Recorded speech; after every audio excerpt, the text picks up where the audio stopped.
Hey y'all, hey, it's another episode of Bonafide Her Podcast featuring the one and only Josh Hagins. How y'all doing? Appreciate you having me for sure. Of course, I had to get one of the best to come out for college and just killing it overseas. So, I always got to make sure to bring the best of the best. So, That's love. and That's love. That's love. first of all, shout out to Diamond. Thank you, Diamond. So, let's get it started. So, Josh, can you tell us your sports story to how you got to where you are? I come from a military background, right? We lived in a lot of different spaces growing up. But most of my childhood was spent in Little Rock in Bossier City. So I started AAU with the Arkansas Hawks, probably like 2002. Shout out Coach Alondra, Coach Shamar Reddy. But I played with a lot of really good players: Archie Goodwin, Bobby Portis, IJ Reddy. A lot of guys ended up going pro. Moved to Bossier City. Ended up going to Airline High School. Had a really good career there. They got a scholarship to Arkansas Little Rock. Played 4 years. Had a really good run my last senior year. Took that, ran with it. Got to the draft 2016. Did summer league with the Kings. Got an offer to do training camp with the Celtics my rookie year, and then been overseas in the G League ever since. So just finished up year 10. Played about 4 teams this season. But my last team I was in Israel, Hapoel Holon. So I just finished up over there, and then just going into year 11. So long time coming. Dang, you were in the heavy 2016 like class Yeah, of draft. Oh right, man. right. It was Dang. loaded. So So can you explain so for those that don't know, like University of Little Rock is in the Sun Belt, considered mid-major. But, from your experience, what would you say are some of the misconceptions of the mid-major competition? so you have to understand that obviously you have to be really skilled to be Division 1 period. So that's low major, mid major, high major. But I think one thing that people have under the misconception is that we kind of have it made, like we live the same lifestyle as a kid that goes to Duke, or a kid that goes to Purdue, or a kid that goes to Texas or something like that. So it's a little grimier in the sense that we don't have the same resources. I remember this is 2016. So this is not now, but when I was in school, I still remember my assistant coaches picking our shoes out of East Bay.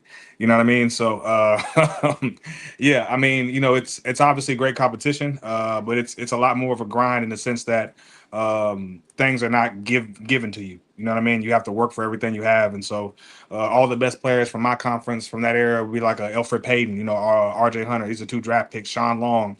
Those guys, you really kind of got to get it out the mud. And so, those guys are guys I competed against and guys that I learned from while playing against them. And, I took what they did. I took what my teammates were doing. I took what my coaches were telling me, and I just, pushed myself hard enough to make a career out of this. So, That man, you pulled a big one out the bag with Alfred Payton and RJ Hunter, right, because man, I was like, it's like if you know the hoopers, you hoopers, right. because man, especially like everybody remembers RJ Hunter hitting those 2 shots and then having his father just fall out Fall on like the chair. twice.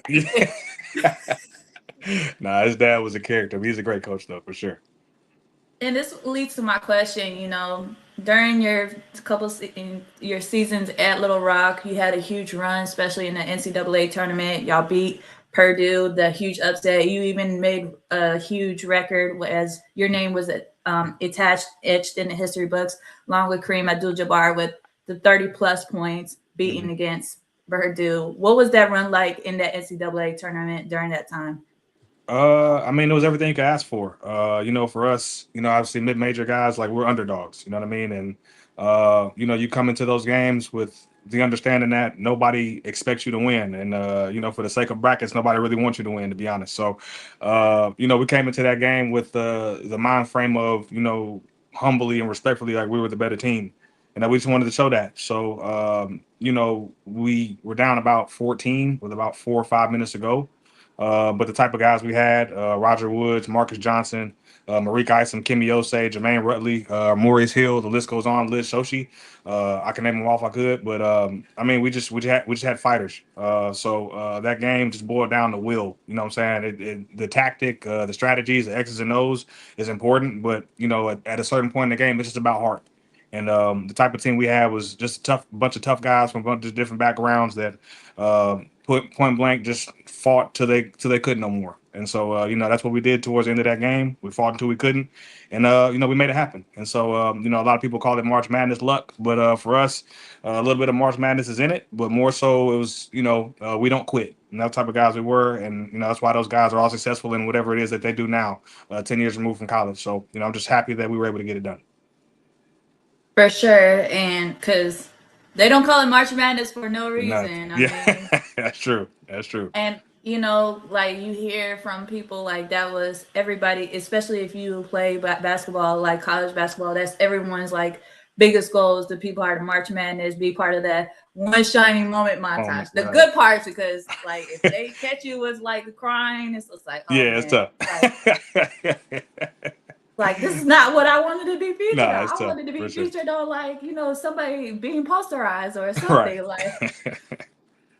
And you played professionally. You're going into entering your 11th year. What was the transition going from the collegiate level to even the professional level with the G League and the overseas process? Just going from essentially being comfortable in your environment to for me, my journey, I've been on 16 teams in 10 years. So I at Little Rock, I had to adapt, from high school to college, which was, one time. But I spent the next 4 years in the same place, 3 years with the same coaches, and 4 years with some of the same teammates. So I was a bit comfortable. But going into the pros is understanding that you are fighting for your career every day.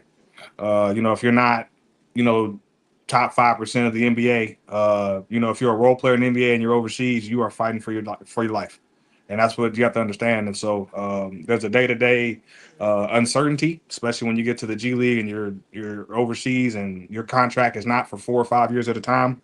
Most of the contracts I've signed have been for 1 year. I've never signed for 2 years at a time. But yeah, it's just understanding like you have to produce. It is a what have you done for me lately thing. And if you don't produce lately, they get rid of you. You know what I'm saying? I've been on teams where they let me go. I've been cut a few times myself, but I continued. I got up and I kept fighting. So yeah, just getting used to being uncomfortable, staying out of your comfort zone, and just trying to adapt. So that'd be the main thing. Man, that's real. Especially you gotta get used to the uncomfortability. You gotta be comfortable Right. with the uncomfortability.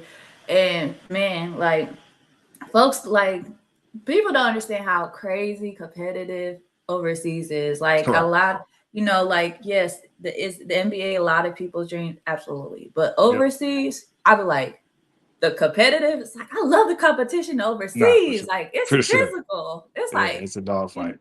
like man, like and it's so different from like say like the NBA because like and correct me if I'm wrong, the physicality, like the foul calls is so different versus like the physicality defensive wise of the NBA. So it's like it's a doggy dog world in the overseas. Like Nah, for sure. For sure. so my question is, what would you say are some of the misconceptions of the overseas competition? Um, I think one thing people have to understand is that regardless of the level, there are shaky environments. And what I mean by that is that there are places where it's a little hostile. You know what I mean? So, like, there's gyms I've been in uh, where if you make a shot, you look in the stands, fans are liable to rush the court or things of that nature. So it all depends on your situation. There's so many overseas leagues and so many different places to play that everybody's experience won't be the same. But for me and mine, I learned early on that you have to really love basketball to play it overseas. You're away from your family for 9, 10 months at a time.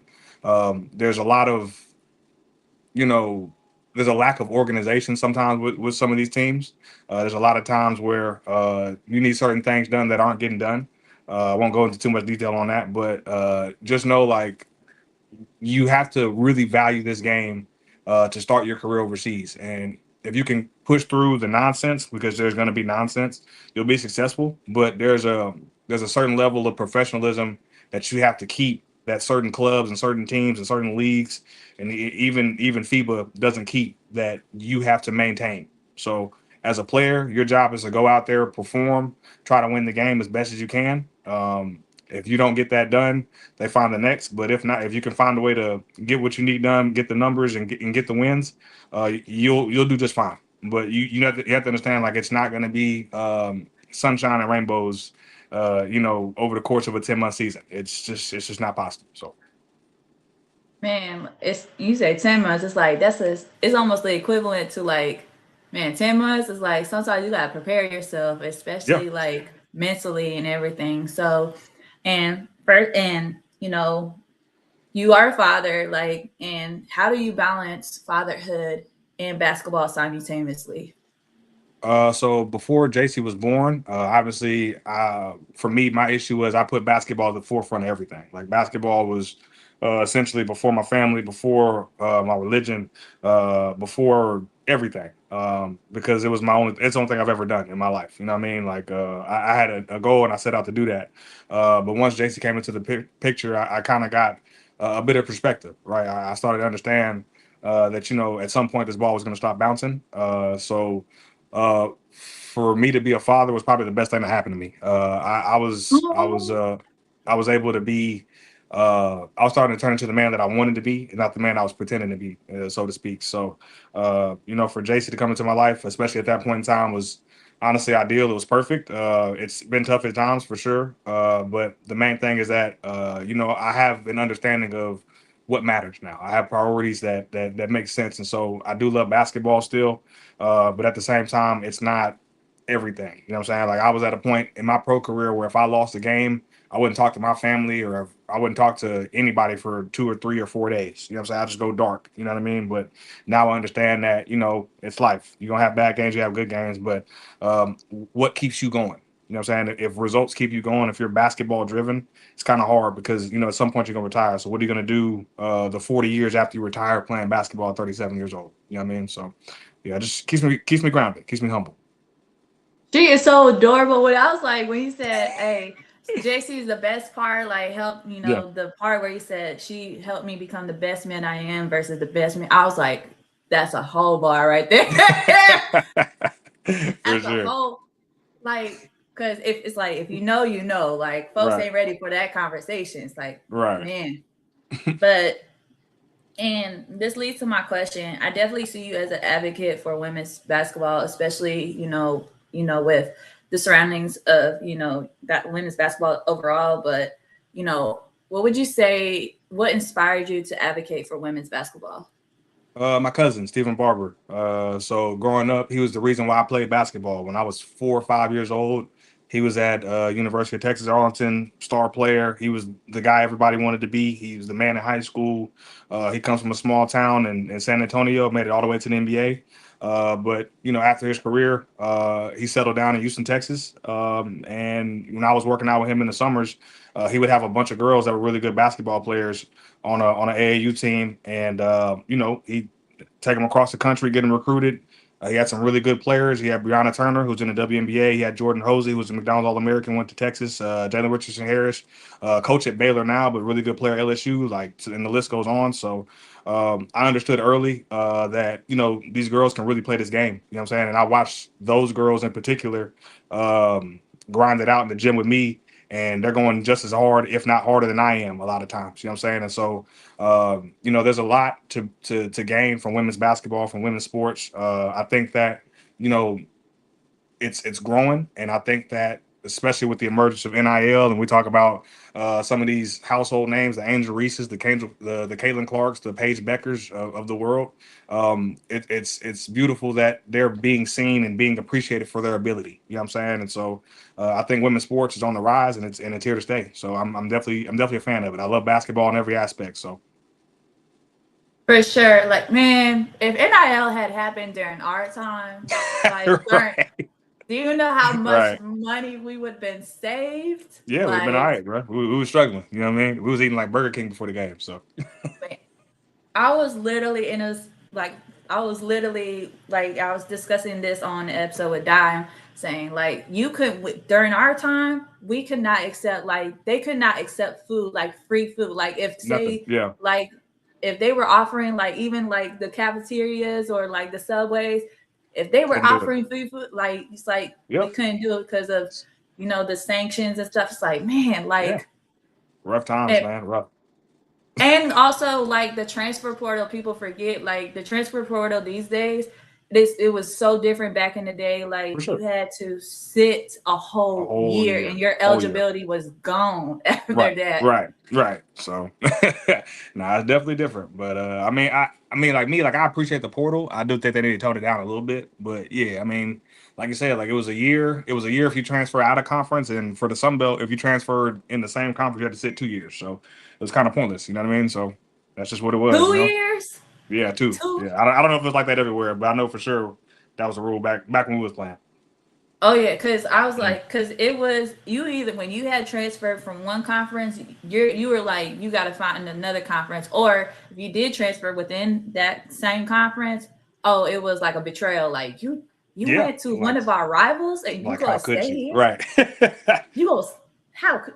I Right. remember there was one girl. She transferred from oh god, I forgot which college it was. She transferred from one to like Kentucky. I was like, oh, Yeah. she. I was like, oh, Cement that. she. Yep. Woo! Right. And this leads to my question. And forgive me for asking, because like I said, I love the love story that you and Di have. 'Cause I was like, y'all so cute. First of all, congratulations on the engagement. I was No, like, I all of appreciate this. it. Thank you. Thank you. So my question is, how do you balance with the relationship, like, with everything, especially like I think a lot of people, like when you get into relationships with athletes, you got to understand like scheduling it. Um, like how did that work? How did the relationship with you and Dime worked out? Especially y'all giving love and basketball, minus the toxicity. So Right. But I mean, I was fortunate in the sense that like I knew her in high school. I tried to talk to her. She said no. So fellas, keep shooting your shot. It'll work out eventually if you really wanna.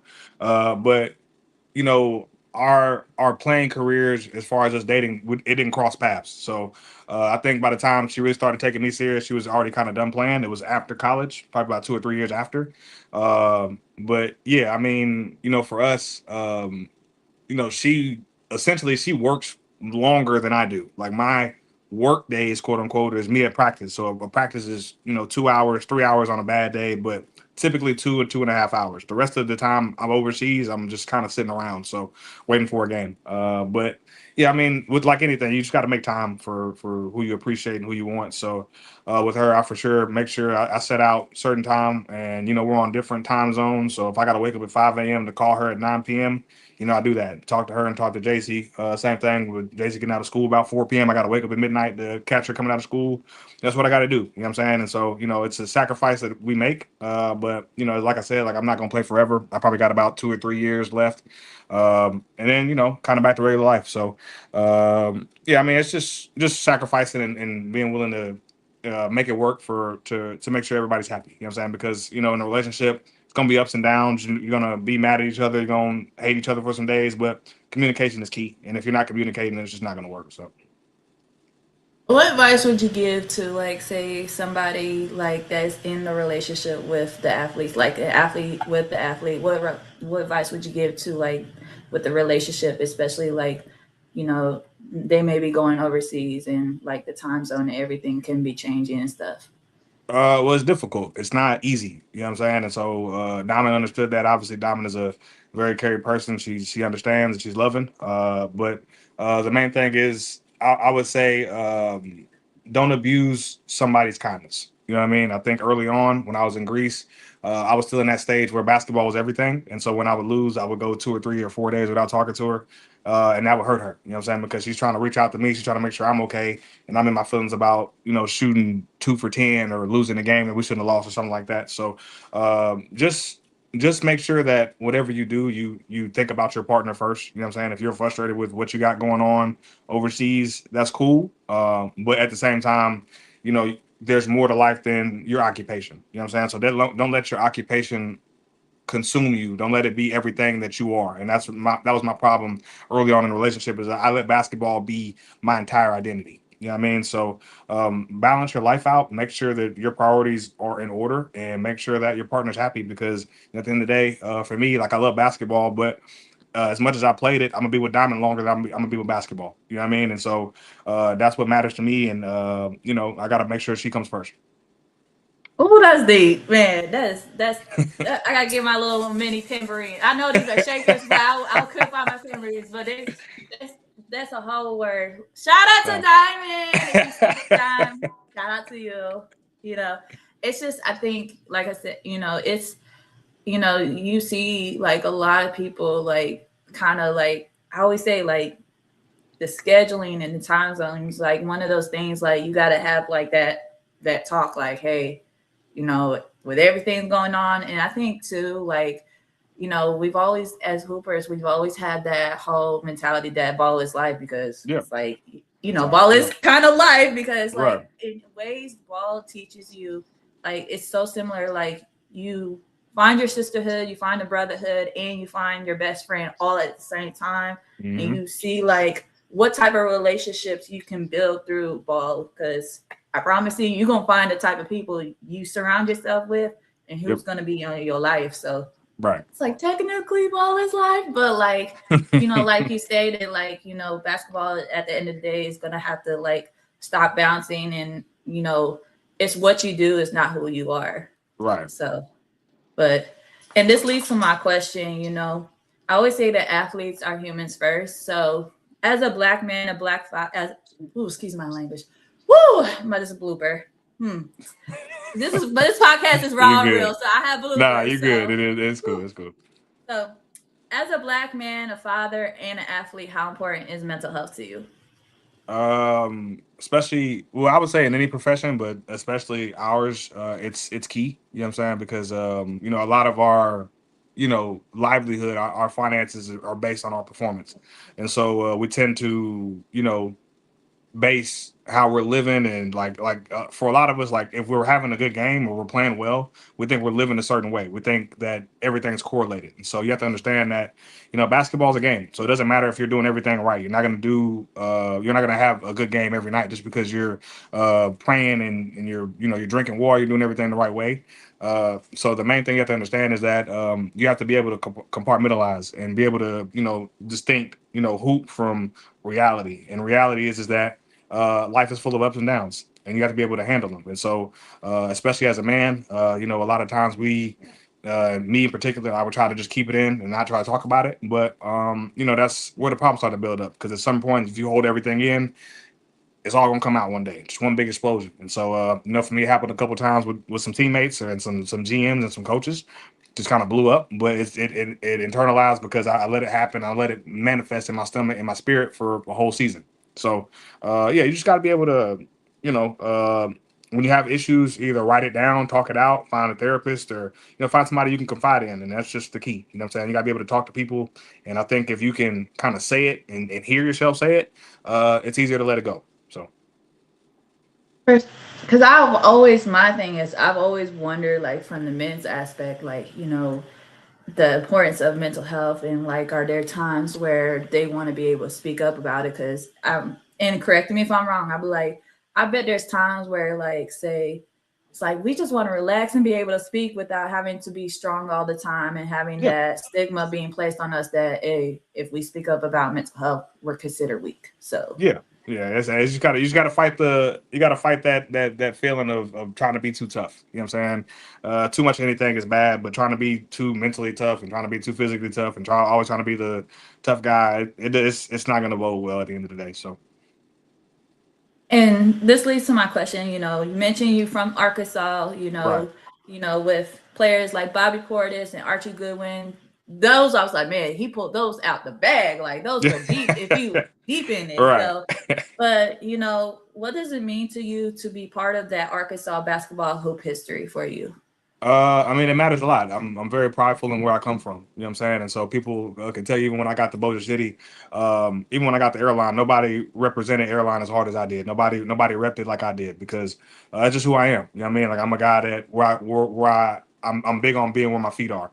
So Arkansas basketball means everything to me because you know it Arkansas taught me how to play. Little Rock taught me my style of basketball, and so my style was in your face. I talk a lot of trash.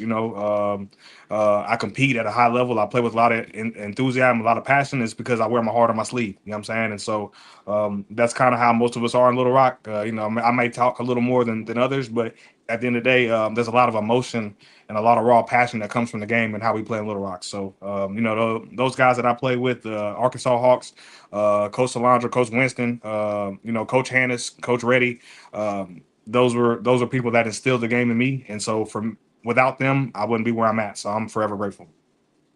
I know that's right. You better let them know where you're from. Let them know what it is. So, and this leads to the question of, when it comes to representation, especially having someone that looks up to you or you look up to somebody, how important is representation?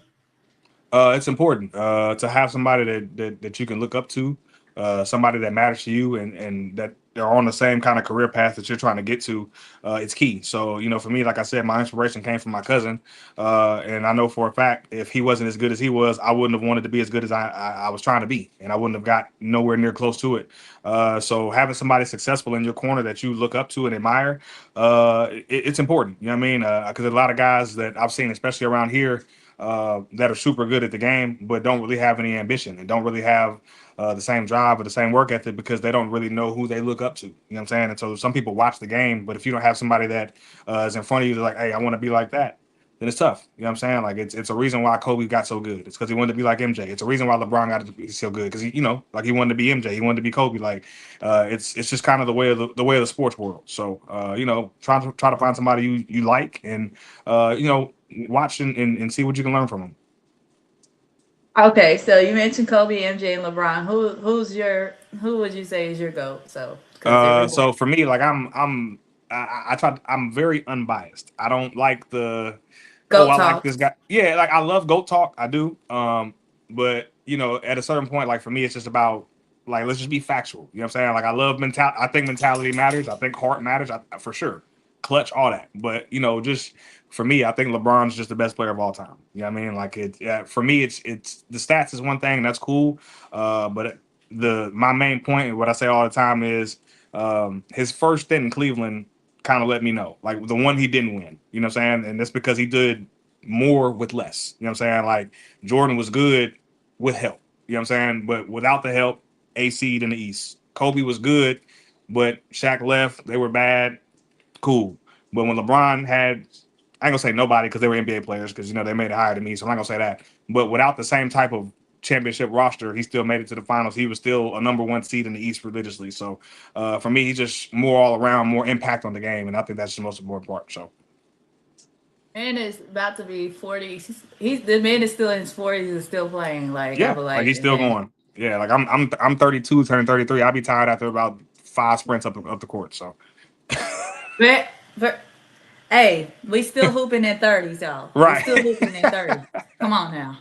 It's like we still hooping in the 30s. We still right. hooping, but still. But you made some interesting points because I feel like a lot of people may not know like the Cleveland that first stand he had. Like I know some people may say they're nobodies, but they're not nobody. Like I Yeah, remember Booby Gibson. I know yeah, people like even Booby Gibson said, if you want to win, put Booby in. He even used that line from Friday Night Lights, yep, if you know, if you know. But yep. still, but I mean, he did like you definitely have some great points. I'm particularly a Kobe person. I just like the No, mentality. it's all Like good. To each his own. You know what I mean? Like to each, everybody has a preference, so I respect it. I mean, I will say what LeBron does off the court with like the school, like where he built the whole school for the youth and stuff. Like, hey, kudos. Like Right. when because I agree. I think when you do like when you make an impact with what you're giving with less and be able to take it to the finals. Now, first stand, but then the second stand, like I want to come home and make Yeah. sure I win. Yeah. Okay. Uh, I like, okay. mean, And, and I think a lot of people like to like say, oh, but with the Warriors in Cleveland, like Warriors, well, yeah, Warriors were up 3-1. yeah. And this is what happens. Yep. It's like they turn. Right. It's like, oh, bet. So y'all up 3-1. All right, bet. So Right. it's like I'm. It's like It's like I'm not ready to be done. Nah, I feel you. So my question for you is like, going back to the women hoopers, who would you say are like some of the women hoopers that you really enjoyed watching, that like their game was like, man.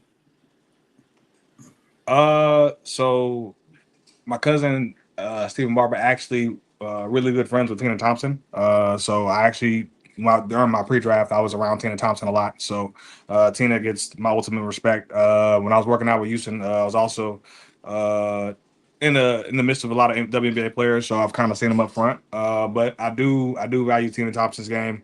I love her ability to shoot. She's kind of a stretch four.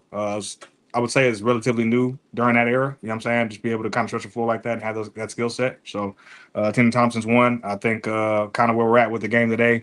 Paige Becker's obviously amazing player. I think Asia Wilson's best player of all time. So there are a few that I watch, and I do watch a lot more WNBA because I'm with Diamond now. But I do think those three in particular are the ones that I kind of keep at my top right now. So You the first person to mention Tina Thompson, because man, yeah, I had to take like it back. That's Tina was part. People forget Tina was part of the 4 championships with yep, Houston. Like, come right. on now, Tina Just different. and Tina. Like, if you know, like I've never like I loved how she brought the femininity, especially like you Right. saw a girl with lipstick and she can Yeah. hoop. Come on Yeah. with Kept the it. lipstick on, kept the nails done, all that for sure. And then Paige Becker's Paige buckets. Come on now, Yeah. like We Paige. just watched the documentary last night. It was super good. So yeah. Right. Man, I think like Paige Beckers is killing it. Like, I mean, and then, ooh, who was the third? I know you mentioned the third one. There was a third one you mentioned. I was like, Oh, Asia. who? Just Asia. Yep, you mentioned Asia. That for those that don't know, Asia is the face of the WNBA. Let's get that oh straight yeah, out. there's not bar none, like second to none. So for sure. Like 4 MVPs and 3 championships. All right, what we talking about? Come on now. So, but my question for you is, if there was a word or a phrase to describe your journey so far, what would it be? Oh, that's a good one. A word or phrase. Um, I guess the phrase would be find yourself. You know what I'm saying? Figure out who you are. Don't be afraid to show the real you. You know what I'm saying? I think just a lot of times being a really good athlete, especially middle school, high school, you're kind of put in a fishbowl, and I explain that to people a lot of time. And so there was a lot of times where I wasn't okay, but I felt like I had to act like I was okay. For the sake of being around people. And so yeah, I think it's better if you can just you know not act like everything's okay. You know what I mean? Like sometimes things are wrong and you can show people that it's fine. But as athletes, we kind of have to act as if we're superheroes and, nothing's ever an issue. So, yeah, I would just say find yourself, figure out who you really are and, learn yourself outside the sport. You know what I mean? I think, that's a real big issue. That's why when a lot of guys retire, they don't really know what to do. They end up going, kind of wild routes, but yeah, just figure out who you are outside of the game, and I think that'll be key. It's easier that way. That is such an interesting point, because like the outside, like the transition of like say where athletes have played the sport so long, and then when they retire and go the transition to the outside world of having like what's like what do I do, like with everything. Like I don't, it's like, I think that's one of those things, like that's like a conversation or topic that needs to be discussed, is like, how does a athlete transition from the sport that they played all their life to like Yep. the outside world, like say if to where they may have to find a job to like Right. keep this stability and stuff. It's like, dang, like what do I do? Yeah. So Yeah, it's a hard transition. So a lot of guys they struggle with it. But for me, I try to find it towards the end of my career, so it wasn't just like this abrupt ending from hoops and then just right into the force. So for me, like I've been coaching with my high school team during the summers the last 10, 11 years. So I think I want to head that route. But again, it's still 2 or 3 years from now. So we'll see. hey, it's like you still in the sport, but at least you got the coaching. So it's like, hey, Yeah. it's like if I stop playing, I could just transition to coaching. It's like I'm set for life. Like I'm still in the Yeah. sport, but it's like you set. Yes, like you set for life. You Right. got a game plan already. Nah, for sure. So So outside of your sport, what do you want people to remember you for your legacy? Just that I tried to do things the right way. I think that was kind of the main thing, which kind of helped me turn around, like finding myself. You know what I'm saying? Just being real and being blunt. Just a guy that tried to, make everybody happy. You know what I mean? The guy that tried to do things the right way, tried to help. I try to lend a helping hand whenever I can, and just I'm for the next. You know what I'm saying? Like with Little Rock, we had a good run, right? But I still want one team with Little Rock to be better than the team that we were. You know what I'm saying? I'm not the type of guy to try to hold on to stuff and I feel like my time was my time. I did what I was supposed to do during my time, and I feel like if there's somebody that can step up and be better than me, then that's what I'm aiming for. I'm not afraid of trying to be the best all the time or being the greatest. I'm not insecure in that aspect. So yeah, I'm just trying to help and try to create greater careers than the one I had. I know that's right. You better let them know. Let them know. So I always ask my guests this question: Bonafide means authentic and unique, but for the men, the authenticity, because hello, the authenticity is real, y'all. So, but what makes Mr. Josh Hagins authentic, and what makes your story stands out? Because it's not the normal story. I'm not the kid that came from nothing. You know what I mean? The only thing that was really hard about my life growing up was the basketball. You know what I'm saying? And so like people have this idea that you have to come from certain neighborhoods or certain environments, and that's just not necessarily true. You know what I mean? At the end of the day, basketball is about who wants it more. You know what I'm saying? Kobe Bryant didn't come from the streets. You know what I'm saying? There's people that been successful that are hungrier than people that come from certain spots. So for me, my story is more so just about will. It's about fight. It's about making people that weren't believers believers. You know what I mean? And so I'm not gonna sit there and say I had a bunch of haters. I would say that I was overlooked in the sense that people didn't think I was gonna be that. Not that they didn't want me to, but I found a way. I kept fighting. I figured it out, and now I am where I am. So I started at 4 with this journey, 32, still going, and I think in about 3 years that'll make it 31 years. I've been doing the same thing. So I'd say I'm pretty successful. All right, come on with it. Let them know what it is. Come on.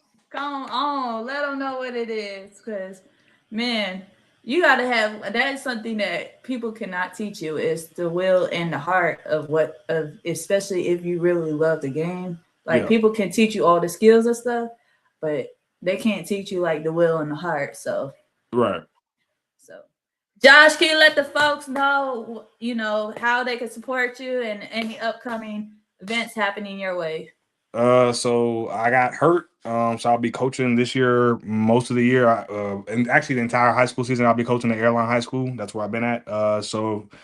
For most of those guys in Bossier City, Shreveport, when y'all see us, pull up to a game, we got really good talent. Eli Washington's gonna be a great player this season. And then yeah, follow me on Josh Higgins 5 on IG. And that's it. I don't got Twitter. I don't make TikTok. So yeah, just follow me on IG, man. And yeah, that's it, bro. I appreciate you guys.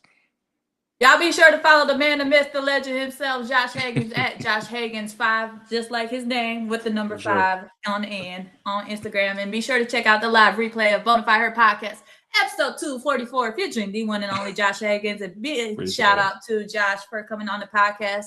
Thank you guys for tuning in. Peace.